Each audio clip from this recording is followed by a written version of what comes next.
श्रीमद् भगवद गीता के 15वें अध्याय का महात्म्य दोस्तों में लेकर आया हूँ। आवाज में शंकर भगवान की कहानी पार्वती माता को सुनाते हैं। ये कहानी श्री भगवत का 15 अध्याय। इस गाने को सुनने से, इस दौरा को सुनने से घरों के अंदर सुख और समृद्धि होती है। सर, इसको सुनने से अपने सभी पापों का नाश होता है। के लिए आगे श्रद्धा और भक्ति बढ़ती है। आप सुन रहे हैं इस चैनल के माध्यम से दिलीप की वॉइस स्टोरी, जो आज हम सुनाएंगे। इसके द्वारा हम श्रीमद् भगवद गीता के सुनिए दोस्तों। अब श्री महादेव जी कहते हैं, पार्वती, अब गीता के 15वें अध्याय का महात्म्य सुनो।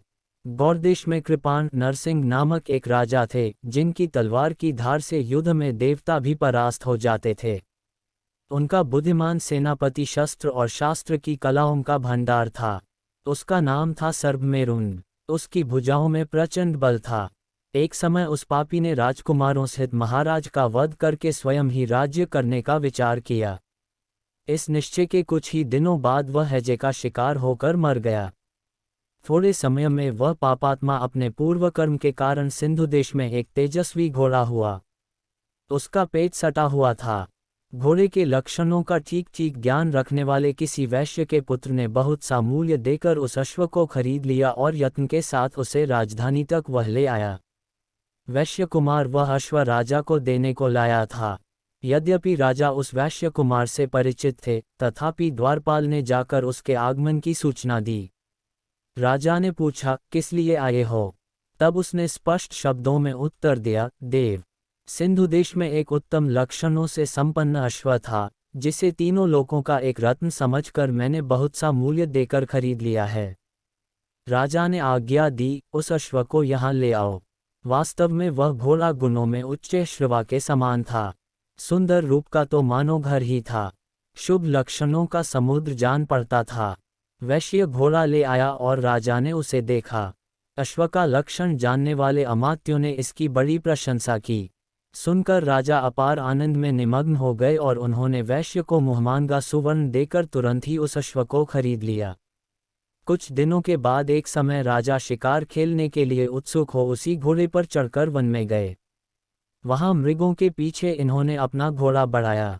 पीछे पीछे सब ओर से दौड़कर आते हुए समस्त सैनिकों का साथ छूट गया।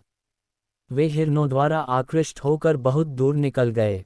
प्यास ने उन्हें व्याकुल कर दिया। तब वे घोड़े से उतरकर जल की खोज करने लगे। घोड़े को तो उन्होंने वृक्ष की डाली में बांध दिया और स्वयं एक चट्टान पर चढ़ने लगे। कुछ दूर जाने पर उन्होंने देखा कि एक पत्ते का टुकड़ा हवा से उड़कर शिलाखंड पर गिरा है। उसमें गीता के 15वें अध्याय का आधा श्लोक लिखा हुआ था।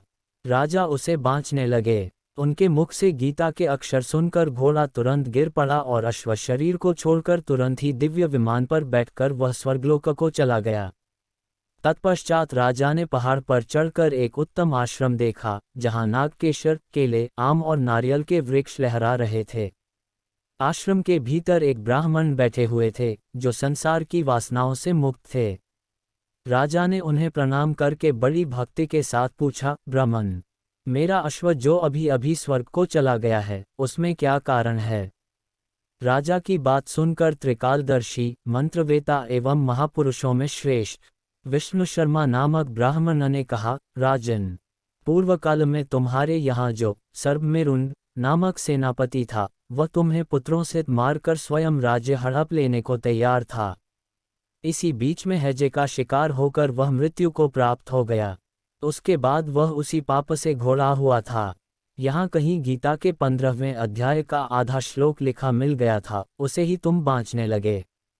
उसी को तुम्हारे मुख से सुनकर वह अश्व स्वर्ग को प्राप्त हुआ है।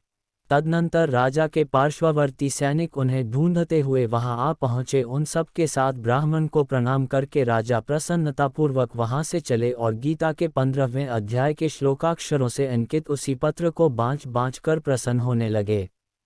उनके नेत्र हर्ष से खिल उठे थे।